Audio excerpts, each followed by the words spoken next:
तो हम लोग जो चार शरीर की बात कर रहे हैं बराबर, तो उसमें हमने देखा स्थूल शरीर, सूक्ष्म शरीर, आज आएगा उसमें कारण शरीर और महाकारण शरीर। तो ये चार शरीर हमारे पास होते हैं। और एक थ्योरी हमने इसके पहले पढ़ी थी, 7 बॉडीज की।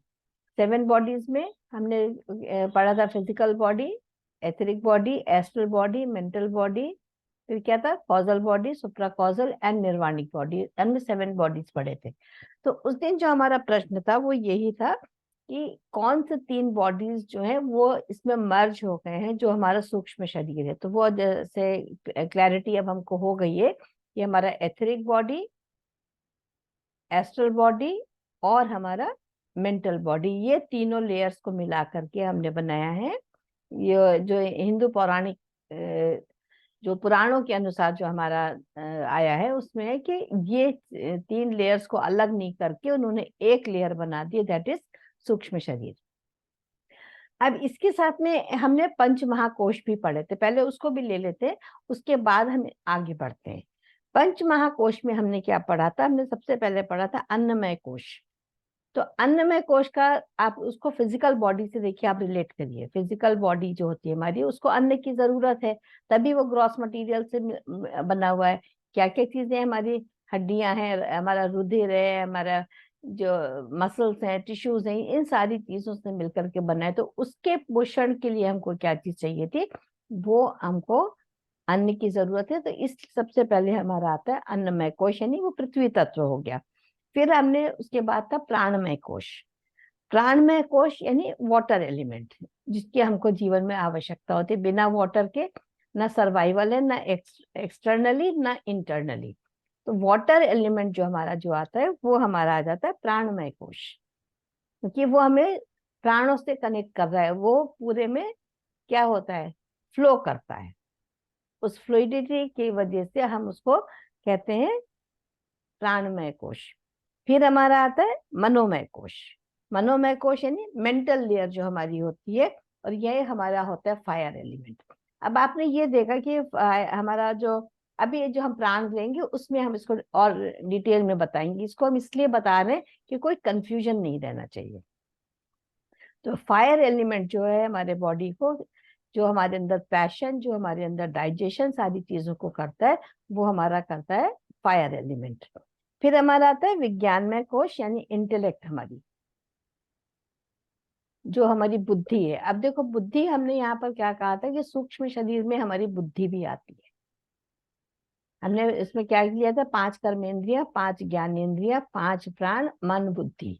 इसको हमने यहाँ पर सूक्ष्म शरीर में लिया है। तो ये जो है ये एयर एलिमेंट होता है, जो विज्ञानमय कोश होता है ये हमारा एयर एलिमेंट है।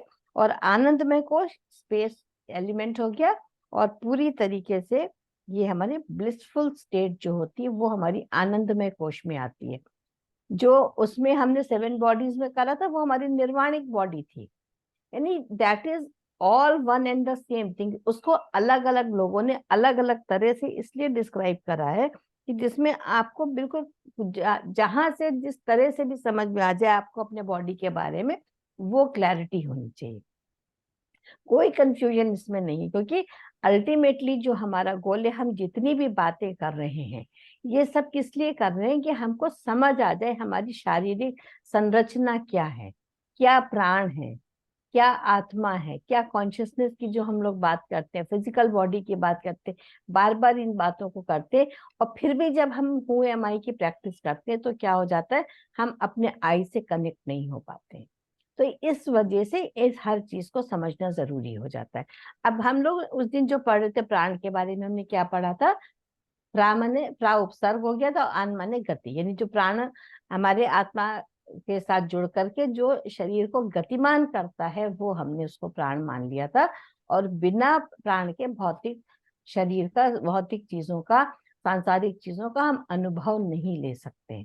सबसे इंपॉर्टेंट चीज है कि अगर हमारे पास फिजिकल बॉडी नहीं है तो हम आगे किसी भी चीज का अनुभव नहीं ले सकते। राइट? यहाँ तक क्लियर है? कोई प्रॉब्लम? तो अब मेरे ख्याल से कोई कंफ्यूजन नहीं होगा कि पंचमहाकोश या 7 बॉडीज या चार शरीर जिसकी हम बात कर रहे हैं, उसको माइन्यूटली सिर्फ हमको ऑब्जर्व करना है, समझना है कि कैसे हमारे अंदर चेंजेस आते हैं, हम किस तरीके से उसको अनुभव कर सकते हैं, कैसे हम देख सकते हैं। जैसे अभी मेरा थोड़ा सा और इम्प्रूवमेंट अंदर हुआ है। इम्प्रूवमेंट क्या हुआ है कि मुझे ऑरा में कलर्स धीरे धीरे दिखने लगे हैं। अभी तक हमको ऑरा में क्या लगता था, एक ब्राइट लाइन सी दिखती थी। अपना तो मुझे दिखता है, अपने की तो मुझे कोई समस्या नहीं, दूसरे का देखने में मुझे लगता था सिर्फ आउटर एक मुझे चमकदार लाइन दिखती थी। अभी मैंने उसको देखा तो अभी धीरे धीरे मुझे उसमें हल्के हल्के कलर्स दिखने लगे। तो ये सारी चीजें जो आती हैं, हालांकि इसका कोई सिग्निफिकेंस नहीं है हमारी उसमें स्पिरिचुअल ग्रोथ में, क्या हमको दिख रहा है या नहीं दिख रहा है। वो कहते हैं ना कि दैट इज ऑल मोमेंट्री, वो उसी समय के लिए होता है। तो उसमें हमको उलझना नहीं कि यस हमें दिख रहा है और हमको नहीं दिख रहा है, nothing to do with it. लेकिन ये कि ये प्रोग्रेस होती है धीरे धीरे हमारा, जैसे जैसे बॉडी लाइट होता है हमको ये चीजें मिलने लगती हैं। तो हमारा अल्टीमेट गोल क्या है वो हमें पता होना चाहिए, वो है हमारी साधना। ये सारी चीजें जितनी केवल समझने के लिए है। तो अब हम लोग इसमें इसी में आगे बढ़ते हैं कि अब हमारे उस दिन हम लोगों ने बात करी थी जो पांच प्राणों में, उसमें हमने व्यान वायु की बात करी थी। इफ यू रिमेम्बर, व्यान वायु के बारे में हमने बताया था कि ये पूरे बॉडी में ऊर्जा को स्थानांतरित करता है, एक जगह से दूसरी जगह पहुंचाता है। और इसका जो रंग होता है प्रकाश की किरणों की तरह, यानी जो 7 हमारे कलर्स हैं उनकी तरह इसका कलर होता है। अब हम आते हैं दूसरा जो हमारा है प्राण, वो है समान। व्यान के बाद है समान। ये व्यान वायु जो है, ये जो व्यान प्राण है, ये नाभि पर स्थित होता है। यानी जो वाइटल फोर्स हमारी है जो हमको जीवित रखती है वो है ये नाभि पर स्थित होता है। ये वायु किसी दिशा में प्रवाहित नहीं होती, ये कहीं भी मूव नहीं करेगी। जैसे व्यान में था कि पूरे बॉडी में मूव कर रही है, स्थानांतरित कर रही है प्राणों को, ये एक जगह स्थिर रहती है। ये अग्नि तत्व पर काम कर रही है। जो आपको पता है नाभि पर हमारा कौन सा चक्र है, हमारा मणिपुर चक्र है, यानी वो फायर एलिमेंट है। फायर एलिमेंट अग्नि तत्व के ऊपर ये काम करती है। ये मणिपुर चक्र को एनर्जी देता है, ये उसको और ज्यादा एनर्जाइज करता है। ये जो समान वायु है ये उसको और भी ज्यादा एनर्जाइज कर रहा है। इसका रंग चमकीला होता है और ये अपान और प्राण वायु के बीच में काम करता है। अभी अपान और प्राण वायु अभी आएगा आगे, तो ये अपान और प्राण वायु के बीच में रहता है, वहां पे काम करता है। और ये हमारे पाचन में मदद करता है, यानी जितना भी अन्नमय कोश क्या कर रहा है, अन्न हम जो ग्रहण कर रहे हैं उसका अगर वो डाइजेशन नहीं हुआ पूरी तरह से, आपको देखिए ना, एक दिन आपने खाना हैवी खा लिया तो क्या लगने लगता है कि डाइजेशन हमारा बिगड़ गया। डाइजेशन बिगड़ा है मैंने पूरा हमारा सिस्टम जो है वो हमारा उस दिन का खराब हो जाता है। या तो हम मतलब कम खाया तो भी प्रॉब्लम है, ज्यादा खाया तो भी प्रॉब्लम है, फ्राइड खा लिया आज की इस एज पे तो भी प्रॉब्लम। तो ये डाइजेशन एक इतना इम्पोर्टेंट हमारा रोल प्ले करता है बॉडी में। तो यहाँ पर जो समान वायु है इसके लिए यही समझना है कि ये हमारे नाभि चक्र, नाभि पर ही स्थित है और ये पूरी ऊर्जा मणिपुर चक्र को दे रहा है। तो और जब मणिपुर चक्र को दे रहा है तो यानी डाइजेशन में ये हमको हेल्प कर रहा है। इसके बाद हमारा आता है उदान वायु। उदान, ये हमारे नर्वस सिस्टम को सुचारू रूप से चलाने के लिए जिम्मेदार है। ये पूरा जो हमारा तंत्रिका तंत्र जिसको हम हिंदी में कहते हैं नर्वस सिस्टम है, उसको ये पूरी तरह से कंट्रोल करता है। उदान वायु किसी एक स्थान पर सीमित नहीं है। जैसे जो हमारा सामान है ये एक जगह स्थित है, ये एक जगह कहीं पर भी स्थित नहीं है, कहीं पर भी इसकी सीमा नहीं है। उदान वायु श्वेत होती है। अब इसका, क्योंकि ये वायु है, ये कैसी है, श्वेत वायु है, व्हाइट। और विभिन्न अंगों को सुचारू रूप से चलाती है, यानी अलग अलग जो हमारे बॉडी पार्ट्स है उनके ऊपर इसका कंट्रोल होता है। अगर इसमें असंतुलन हो जाए तो आंख और कान की बीमारियां होती है। अब ये देखिए कि किस तरह से इन्होंने इसको बड़े अच्छे से एक्सप्लेन करा है। जो हमारी आई डिजीजेस और ईयर की डिजीजेज हैं, जो भी प्रॉब्लम्स हमारी आंख और कान में आती है, वो जब हमारी उदान वायु असंतुलित होती है, यानी या तो एक्सिस में है या कम हो रही है, तो उसकी वजह से हमारे अंदर ये बीमारियां आती हैं। ये उसका मूल कारण होता है। फिर हमारी आती है अपान वायु। आपान, आपान।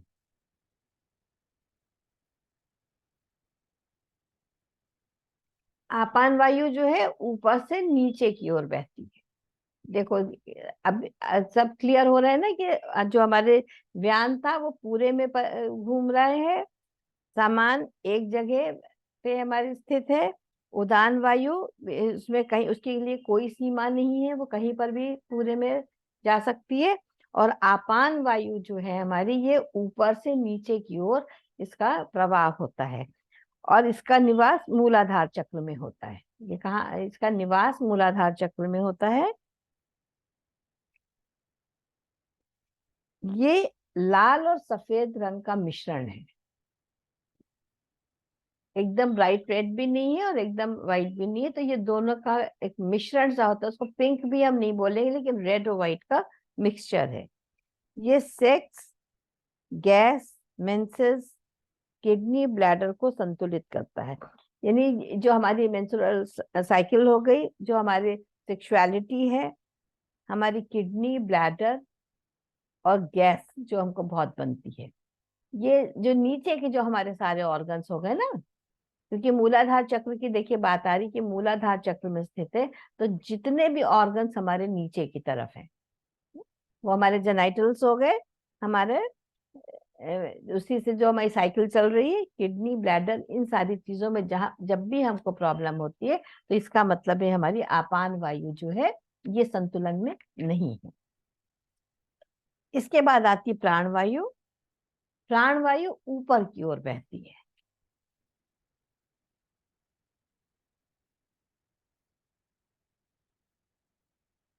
ये कभी कभी नीचे की तरफ भी बहती है, लेकिन इसका जो नॉर्मल इसका जो फ्लो होता है वो ऊपर की तरफ होता है, और ये आज्ञा चक्र में स्थित रहती है। इसकी जो जगह है वो आज्ञा चक्र है।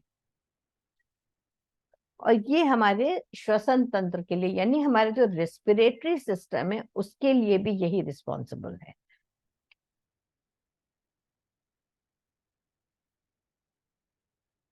तो अब इससे देखिए हमको क्या पूरा समझ में आ गया कि जो हमने अपने सूक्ष्म शरीर की बात करी कि पांचों कर्मेंद्रियां, पांचों ज्ञानेंद्रियां, हमारे पांचों प्राण और मन और बुद्धि, सारा कुछ सूक्ष्म शरीर में है। तो इसका मतलब है कि जो पूरा कंट्रोल है वो कहाँ गया?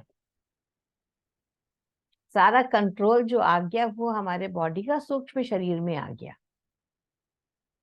ऐसे ही समझ में आ रहा है ना कि सारा सूक्ष्म शरीर के द्वारा ही सब कुछ संचालित हो रहा है। हमारे रेस्पिरेटरी सिस्टम, हमारा नर्वस सिस्टम, हमारा सर्कुलेटरी सिस्टम, हमारा डाइजेशन, जितने भी हमारे सिस्टम्स है वो सारे जो है उसका कंट्रोल सारा जो है वो इन्हीं वायु और इन्हीं कर्मेंद्रियों और ज्ञानेंद्रियों के द्वारा ही हो रहा है। और मन और बुद्धि यहाँ पर बहुत सक्रिय हमारे रहते हैं।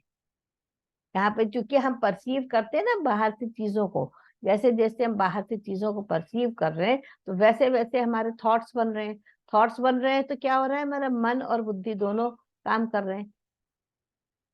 अगर हम कोई देखिए, जो लोग नहीं देख पाते, जो ब्लाइंड होते हैं, अगर हम उनसे कहें कि थॉट्स, तो उनके पास थॉट्स कम होंगे। जो डेफ होते हैं, अगर हम उनसे बात करें तो उनके पास थॉट्स कम होंगे, क्योंकि सुन ही नहीं पा रहे हैं। तो जब हमारे सारे ही हमारी जो ज्ञान इंद्रियां जब काम करती हैं, तो उसकी वजह से हमारे अंदर थॉट्स क्रिएट होते हैं, क्योंकि हमारा परसीव करने की जो हमारी शक्ति है वो बहुत ज्यादा बढ़ जाती। तो अभी आप जिसको अगर कोई प्रश्न है, अभी यहीं पर रुक के आप अनम्यूट करके पूछ लीजिए अगर अभी कोई डाउट्स है। फिर हम आगे तब कारण शरीर पर आएंगे। इतना इसमें कोई आपको पूछना है कि किसी तरह का? हाँ, कोई डाउट है? लास्ट का लिखा है हाँ, ज्ञान, समान, उदान, अपन और लास्ट का प्राण, प्राण, प्राण। प्राणवायु, प्राण, प्राणवायु, ये ये तो आगे। सारा। हाँ, हाँ, ओके। इतना सारा मतलब सूक्ष्म शरीर में सब कुछ होता है, सब कंट्रोल है, फिर इसको सूक्ष्म शरीर ही क्यों बोलते हैं? मतलब सूक्ष्म इज वेरी स्मॉल। क्योंकि तो वो ग्रॉस नहीं है ना, वो कैसे बना हुआ है। अब मैंने बताया था ना कि अंदर के बॉडीज पे ग्रेविटेशनल फोर्स वर्क नहीं करता है, यानी वो कैसे होता है, ट्रांसल्यूसेंट से वो ट्रांसपेरेंट होता चला जाता है हमारा, इसलिए उसको सूक्ष्म कहते हैं क्योंकि वो हमको दिखाई नहीं पड़ता है, आर पार हम उसके देख सकते हैं ना, क्योंकि पहले वो जो हमारा एथेरिक बॉडी होता है वो ट्रांसल्यूसेंट होता है, ग्रेजुअली क्या होता है वो ट्रांसपेरेंट होता चला जाता है। मगर फिजिकल बॉडी तो हमारा है ना, सॉलिड है, ओपेक है, जिसके आर पार हम नहीं देख पा रहे हैं। तो सूक्ष्म शरीर इसीलिए कहते हैं क्योंकि वो हमको नजर नहीं आता, लेकिन वो कंट्रोल पूरे, अब जैसे वायु हमारे है, तो वायु हमें कहाँ दिख रही है, महसूस होते हैं। सिर्फ हम महसूस ही तो कर सकते हैं। इवन पेट में जो गैस हमारे बनती है तो हम उसको फील ही तो कर पा रहे हैं ना। हम्म। जो नाड़ियां हमारी, जो आयुर्वेद में जो नाड़ियों का इतना महत्व है, या जो हमारी सारी नाड़ियां हैं, तो नाड़ियों के लिए आप देखिए ना,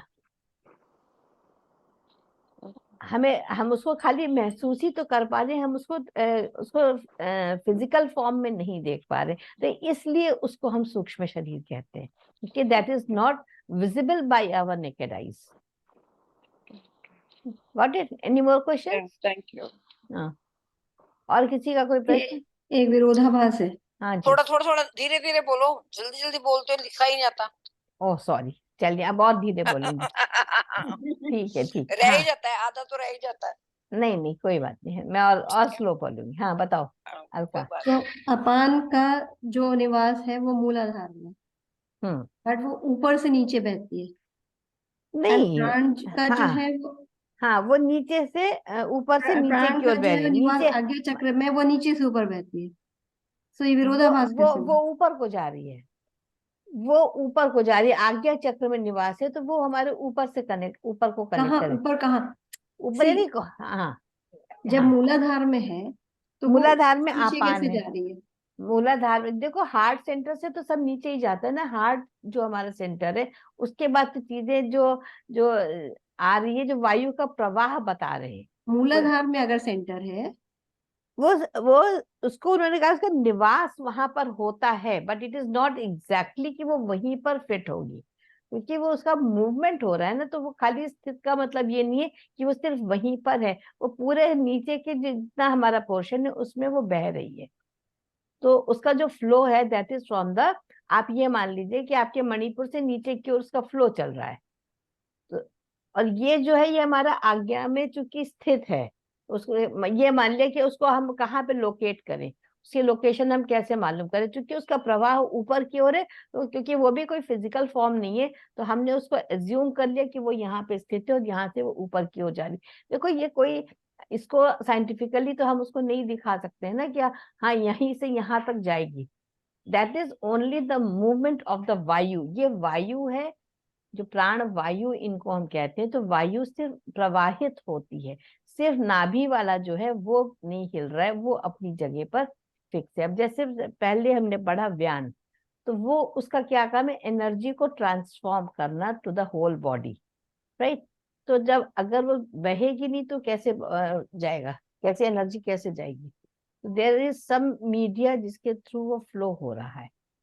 इट इज मतलब ये नहीं है कि वो खाली वो जैसे हमने कह दिया चक्र है, हमारे चक्र तो वहां पर एक जगह पे स्थित है, तो वायु है तो it can not be fixed, it must be somewhere below the naval, तो नेवल से उसका प्रवाह होगा, राइट। की ओर तो होता ये है। वाला जो है ये ऊपर की ओर प्रवाह होगा, जो देखो ये जब तक हम आज्ञा से ऊपर। आज्ञा से ऊपर, जब तक हम उसको फील नहीं करेंगे ना लगा एग्जैक्टली, हाँ, इट इज नॉट, मतलब अगर आज्ञा से ऊपर जा रहा है, then that वायु is not meant for the rest of the body. Rest of the body, या कभी बहुत रेयर केस में कभी उसको एकदम अगर कोई चीज की जैसे रश करने की जरूरत पड़ेगी, then only it will come to the lower chakras, नहीं तो वो ऊपर क्योंकि वो हमें कॉस्मोस से वो हमको कनेक्ट करेगी, उसका प्रवाह ऊर्ध्वगामी हो गया। और ये चूंकि इसके नीचे है हमारे, यानी मणिपुर से नीचे है, तो it is rotating in the ये जो हमारे सेक्रल और मूलाधार चक्र, तो कहते हैं कि कहीं तो एक जगह रुकेगी ना जाकर, कहीं पर उसका एक तो बेस उसको माना ही जाएगा। वो भी दिस तो इज कनेक्टेड टू अर्थ हुआ ना, फिर मूलाधार से कनेक्टेड टू अर्थ हो गया फिर नीचे, जैसे आप हाँ बोल रहे हो कि वो हाँ ऊपर के जा रहा है वो आगे हम चक्र से हाँ तो देखो कॉस्मिक हाँ एनर्जी पे कनेक्ट हो कॉस्मिक रहा है, तो this is also connecting to earth then. Connect to the earth energy, earth energy को ही कनेक्ट होगा, क्योंकि ये हमारा सूक्ष्म शरीर अभी और जब कारण पढ़ोगी तो और समझ में आएगा कि ये जो दोनों शरीर है ये किस तरीके से कारण शरीर के द्वारा काम। देखो ये वही जो मैं बता रही हूँ, सारी चीजें सिर्फ इसलिए बताई जा रही है कि अगर आपके अंदर कुछ चेंजेस होते हैं जब आप ध्यान करते हो, जैसे आपने चक्रों को महसूस किया, अभी मेरे 3-4 दिन से इस हिस्से में बहुत ज्यादा दर्द हो रहा था, दिस वॉज द पॉइंट, मतलब ये पूरा यहाँ से लेके यहाँ तक। अब मैं समझ नहीं पा रही थी कि इतना सीवियर पेन मुझे क्यों हो रहा है, इतना हो रहा था कि मुझे नीचे देखने में दर्द हो रहा था, मुझे लिखने में दिक्कत हो रही थी, हर चीज में प्रॉब्लम हो रही थी, मुझे पढ़ नहीं पा रही थी मैं। तो अब उसको हम उसको कैसे डिफाइन करेंगे, ये नहीं कि मुझे कोई हेडेक हो रहा था, but there was lot of heaviness over there.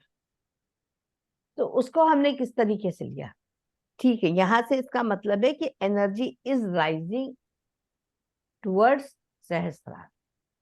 तो जो एनर्जी है वो यहाँ पे कहीं पे अटक गई है, जो कि हमारे विशुद्धि से ऊपर की ओर जा रही है। और ग्रेजुअली मैंने बहुत सारा उसको मेडिटेशन भी करा एंड उसको मैंने रिलीज करने की कोशिश करी, देन आई कुड रिलीज, और अब मेरा पेन अपने आप गया है। तो जब तक इन चीजों को हम अपने शरीर में महसूस नहीं कर पाते तब तक उसको हम एग्जैक्टली उसकी कोई हम फिजिकल स्टेटस को हम कंफर्म नहीं कर सकते। अब जैसे चक्राएं बहुत से लोग नहीं फील कर पा रहे हैं, तो हाउ विल यू से कि वो उसका एग्जिस्टेंस नहीं, इट इज देयर। अभी जैसे 114 चक्रों की बात हो रही है, तो ओपनिंग की बात हो रही है, एंड हम तो बहुत एक्साइटेड है कि देखें क्या होता है उसमें। तो उसका जब एक्टिवेशन होगा तो नेचुरली कुछ ना कुछ फर्क, जैसे यहाँ पर हमारा आनंद गंध चक्र होता है, वो हमारा ओपन है। तो जब हम मेडिटेशन करते हैं तो कई बार हार्ट चक्र पे अलग फीलिंग आती है, यहाँ पर आनंद गंधर्व पे दूसरी फीलिंग आती है। तो उसका जो स्पंदन है वो आपको अलग तरह से महसूस होगा। हर बॉडी में इतनी सारी चीजें हैं, इतना कॉम्प्लिकेटेड बॉडी हमारा है कि उसके साथ में फिर हम धीरे धीरे जब हम रेजोनेट करते हैं तब हम उसको समझ पाते हैं। ऐसे हर चीज को अभी एक बार में वैसे भी नहीं समझ में आता, बहुत ज्यादा बार उसको पढ़ना पड़ता है, कई बार उसके ऊपर वर्क करना पड़ेगा, तब और हमारी क्लैरिटी होगी। राइट, बड़े आगे हुआ, कुछ क्लियर हुआ या अभी भी डाउट्स है? डाउट्स तो रहेंगे, डाउट्स तो आने चाहिए, क्योंकि उसके बिना तो कुछ आगे है ही नहीं। क्योंकि हो सकता है जब तुम इतने क्वेश्चन करो तो मैं भी और सोचूंगी इसके विषय में और देखूंगी, और क्वेश्चनिंग मैं भी करती हूँ कि हाँ मुझे I should get the proper answer. अभी जो हम इसके आगे पढ़ने जा रहे हैं वो है हमारा कारण शरीर। अब कारण शरीर जो होता है ये हमारा पेरेंट होता है फिजिकल और हमारे मतलब स्थूल और सूक्ष्म शरीर का पेरेंट होता है कारण शरीर। उसकी जो उत्पत्ति हुई है हमारे सूक्ष्म और स्थूल शरीर की, वो हुई है कारण शरीर के द्वारा। तो उसको हम पेरेंट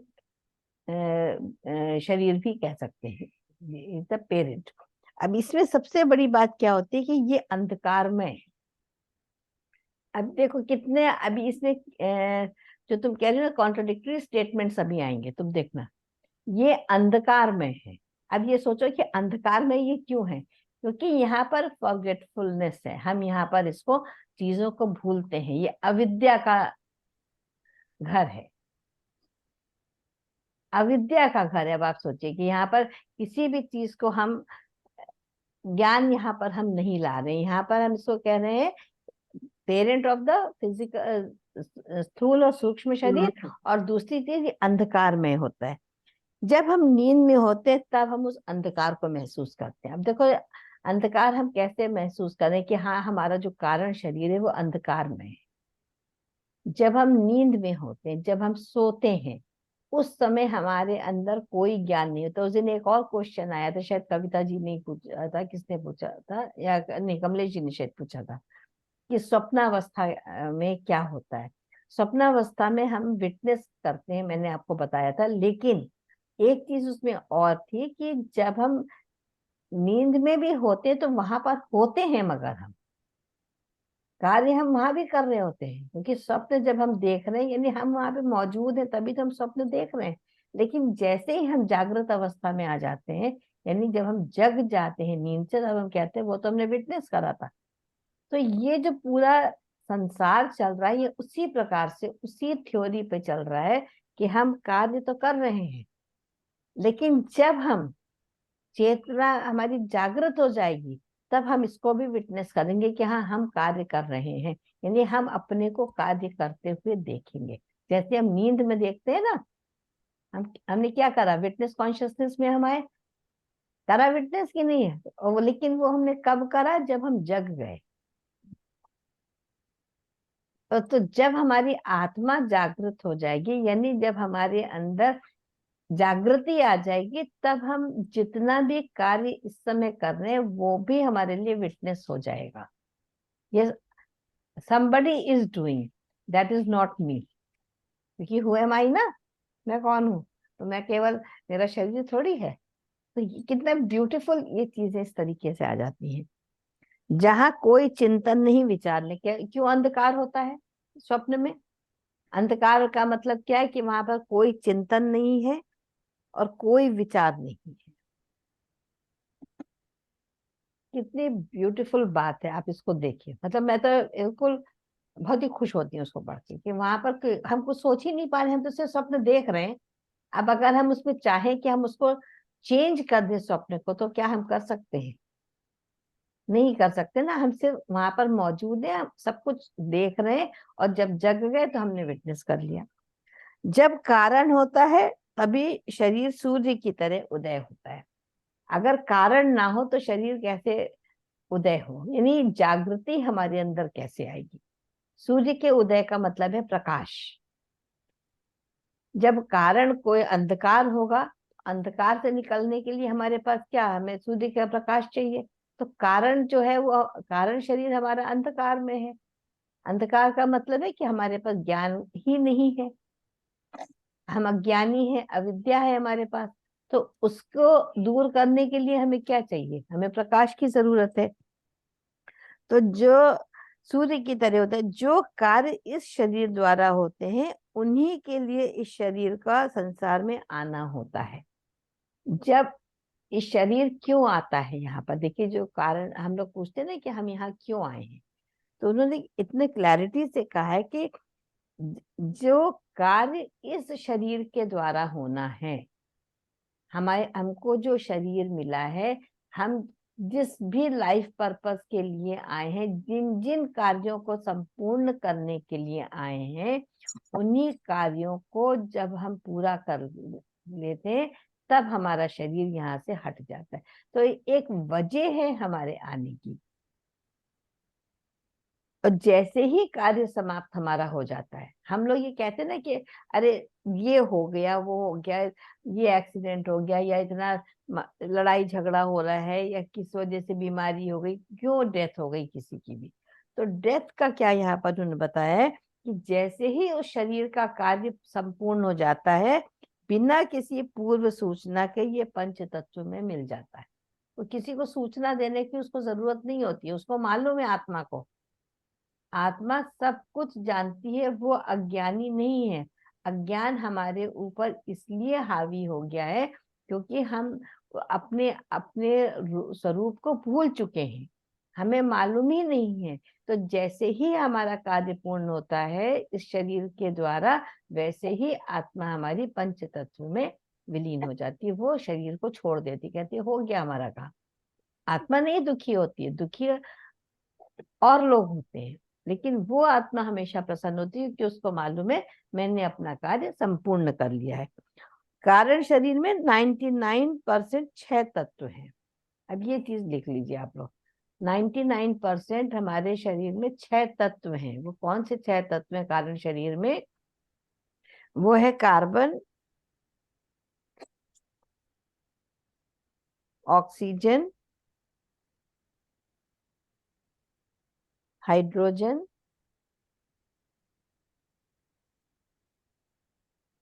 नाइट्रोजन,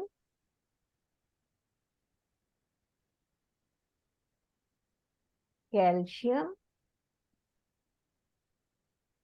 और फॉस्फोरस।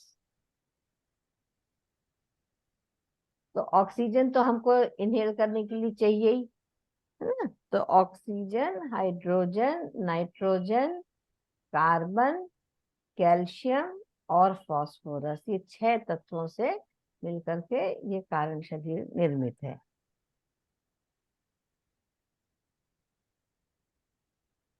अब यहाँ पर हमको धीरे धीरे ये चूंकि अंधकार में होता है, तभी हम यहाँ पर आई की तलाश करते हैं। अब कारण शरीर हमारा कैसा है, बिल्कुल अंधकार में है। अब अंधकार में जब हम होते हैं तब हम किसकी तलाश करना शुरू करते हैं, प्रकाश की। वो प्रकाश क्या है, वो हमारा आई है। यानी हम जब अपने आत्म स्वरूप को कहाँ पे ढूंढेंगे, जब हम बिल्कुल अंधकार में छटपटाने लगे, अब हमारे पास कोई मार्ग नहीं है, पूरी अविद्या है, कुछ सोच भी नहीं है, विचार भी नहीं है, तो हम क्या करें यहाँ पर। तब यहाँ पर हम अपने आई की तलाश शुरू करते हैं, क्योंकि इस अविद्या को जानने वाला कोई है। अब यहाँ पर हमारे अंदर क्या आता है कि जो इतनी अविद्या, जो इतना अंधकार हमारे अंदर है, इसको कोई तो जान रहा है ना, कोई तो महसूस कर रहा है कि इतना अंधकार है हमारे अंदर। वो कौन है जो इसको महसूस कर रहा है कि वो कौन है। जो अविद्या हमारे अंदर है, जो हमारे अंदर अंधकार है, उसको कोई तो विटनेस कर रहा है ना। उसको विटनेस करने वाला कौन है, और तभी विटनेस कॉन्शियसनेस हमारी काम करती है, और हम आई की तलाश करते हैं। वहीं पर हमको लगने लगता है कि हम अपने स्वरूप को जाने, हम इतने घने अंधकार में पड़े, तो यहाँ से हम कैसे निकलें। तब हम अपनी खोज शुरू करते हैं। समझ में आ रही है बात। देखिए जब तक हमें प्रकाश मिल रहा है, जब तक हमको बाहरी सपोर्ट मिल रहा है, हम बड़े मस्त रहते हैं। जैसे बच्चा छोटा होता है ना, उसको मदर फादर का सपोर्ट मिलता रहता है, तो वो अपना मस्त पड़ा रहता है। एक समय आता है कि उसको एकदम छोड़ दिया जाता है, अब तुम जाओ अपने आप करो अपना काम। तो उस समय वो क्या करता है, तब उसको ये ज्ञान, उसको समझ में आने लगता है। ये फिजिकली मैं बता रही हूँ कि हाँ, अब मुझे अपना मार्ग ढूंढना है, अपना रास्ता ढूंढना है। तो वहां पर वो कौन है जो ढूंढेगा, वो रास्ता ढूंढने वाला कौन है, कोई तो होगा ना। तो इसी प्रकार से जो आत्मा है, वो जब बिल्कुल अंधकार में आ जाती है, पूरी अविद्या चारों तरफ से, सिर्फ बुराइयां, सिर्फ गंदगी चारों तरफ के जब मिलता है, तो एक छटपटाहट होती है। हर एक को नहीं होगी, कुछ लोगों को होगी, जिनको समझ आने लगती है कि ये सब कुछ जो बाहर चल रहा है, ये ठीक नहीं है, इसमें हमें हमारा मन नहीं लग रहा है, हम इससे ऊब रहे हैं, हमको नहीं अच्छा लग रहा। यानी अविद्या का इतना अंधकार हो जाता है, तब उस समय हमारी क्या खोज शुरू होती है, मैं की, आई की। हम खोज वहां पे आकर के शुरू करते हैं। उसके पहले हमें जरूरत ही नहीं लगती कि हम आई को खोजें। होगा कोई आई बैठा होगा, हमें क्या करना है। हम कभी सोच ही नहीं रहे कि हु इज द सीयर, कौन देख रहा है। कभी हमने ऐसे सोचा ही नहीं था। हमने तो सोच लिया कि हमारी आंखें देख रही हैं, तो हमारी आंखें देख रही हैं, तो फिर हम कौन है। ये थोड़ी आपने कहा कि मेरी आंखें नहीं, मेरे हाथ पैर नहीं, क्या कहते हो, हमेशा यही तो कह रहे हैं हम बराबर। हम लोग क्या कहते हैं, मैं लिख रही हूँ। अलका कहेगी ना, मैं लिख रही हूँ। तो लिख तो रही हो, तो फिर मैं कौन है। लिख तो तुम्हारा हाथ रहा है ना, मैं अपने हाथों के द्वारा लिख रही हूँ, यही तो कहेंगे ना। तो जब आप अपने हाथों के द्वारा लिख रहे हैं, तो फिर आप कौन हैं। तो वो जो खोज हमारी शुरू होती है, वो हमारे कारण शरीर में होती है। Clear, any doubts? नहीं। और यहीं पर विटनेस कॉन्शियसनेस हमारी शुरू होती है। यहाँ समझ में आता है कि ये मेरा शरीर है। देखो, कारण शरीर में आके हमको क्या समझ में आया कि ये जो मुझे फिजिकल बॉडी मिला हुआ है, ये मेरा शरीर है। यहाँ मन हट जाता है। जब ये समझ में आ गया कि ये मेरा शरीर है, तो मन यहाँ पर हट जाएगा, क्योंकि हमको समझ में आ गया कि इसमें मैं तो कोई और हूँ, शरीर तो हूं नहीं मैं। क्लियर हो रहा है, हो रहा है या नहीं? यस और नो तो बोलो। यस। यस, समझ में आया कि जब ये समझ में आ जाए ये मेरा शरीर है, यानी किसी और ने कहा ना कि ये मेरा शरीर है, जैसे आपके पास कोई वस्तु है तो आप कहते हैं ना ये मेरी वस्तु है, तो ऐसी आत्मा ने कहा ये मेरा शरीर है। तो जैसे ही आपको समझ में आ गया कि आप कोई और है, यहाँ पर मन हट जाएगा, मन जो है हमारा यहाँ से हट जाता है, और यहाँ पे संकल्प विकल्प जो हमारे अंदर होते हैं वो धीरे धीरे धीरे समाप्त हो जाते हैं। जो हमारे अंदर बहुत सारे संकल्प और विकल्प चलते रहते हैं वो ग्रेजुअली समाप्त होने लगते हैं।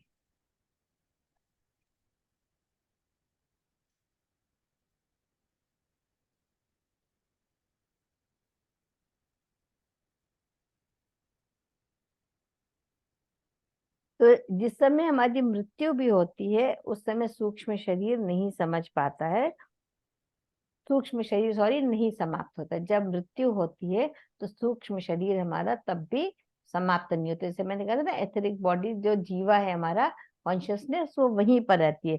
जैसे वृक्ष को काट दे तब भी जड़ रह जाती है, पेड़ आप पूरा काट दो जड़ रह जाती है, और वही जड़ जो है पुनः फिर से पैदा हो जाती है, फिर धीरे धीरे एक नया वृक्ष बन जाता है। तो इसी प्रकार से जो हमारी इच्छाएं हैं वो हमारी रह जाती है। अतः सूक्ष्म शरीर यानी मन को समाप्त करना है। अगर हमको जड़ से उस जड़ को ही समाप्त करना है तो हमें मन को समाप्त करना पड़ेगा, क्योंकि जैसे हम पेड़ को काट दें तो जड़ रह जाती है और उससे फिर से एक नया वृक्ष उत्पन्न हो जाता है। तो कारण शरीर में क्या होता है कि हमको ये ज्ञान हो गया कि ये मेरा शरीर है, यहाँ पर हमको मन को ड्रॉप करना पड़ेगा। जब मन हट जाएगा तो जो संकल्प विकल्प है हमारे वो नहीं होंगे, और जब वो नहीं होंगे तो हम केवल धीरे धीरे आई करेंगे। जब हम आई आई करते रहेंगे, अपने आप को खोजते रहेंगे, तब हमारा जो है ये पूरा विटनेस कॉन्शियसनेस में आ जाएंगे कि हाँ somebody there is something else which is observing, जो हमको दृष्टा बन के देख रहा है। तो आज इसको यहीं पर रोकेंगे। काफी एक चीज और लिख लीजिए इसमें, जो हमारा कारण शरीर होता है ये तम गुण होता है, तमोगुण अंधकार में है ना, तो ये तमोगुणी होता है, क्योंकि तम से ही हमको बाहर निकलना है। और जो हमारा स्थूल शरीर है ये रजोगुणी होता है, क्योंकि इसके द्वारा हम कार्यों को संपन्न करते हैं, अच्छे बुरे सब तरह के हम कर्म करते हैं। लेकिन जो हमारा महाकारण शरीर होता है वो सतोगुणी होता है। कारण शरीर तम होता है, अंधकार।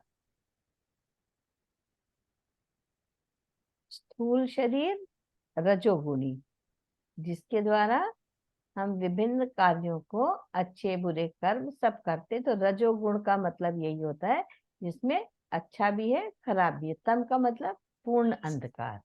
और जो महाकारण शरीर, जो हम आनंदमय कोश की जो बात कर रहे हैं, जब हम उसको बढ़ेंगे तब वहां पर वो आएगा, that is totally a blissful state, सतोगुणी वो।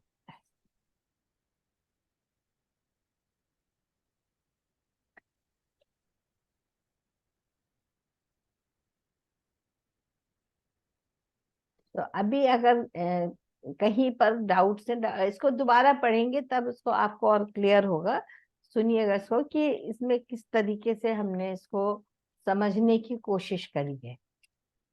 अल्टीमेटली इसका पूरे का जो सत्य है वो यही है कि हम अपनी खोज करें। हम आत्मस्वरूप एक चमकदार आत्मा है जिसके ऊपर कोई भी किसी प्रकार के विकार नहीं होते हैं। केवल जो विकार होते हैं वो हमारे मन और बुद्धि के कारण होते हैं, जो हमारे थॉट्स को क्रिएट करता है और हमको अपने आप से दूर करता है। कुछ हमारे कर्मों के फल होते हैं, कुछ हमारे संकल्प विकल्प होते हैं। तो ये जो कुछ भी हम परसीव करते हैं, जो कुछ भी हम कर्म करते हैं, वो ही सब हमारे अंदर इन चीजों को पैदा करता है।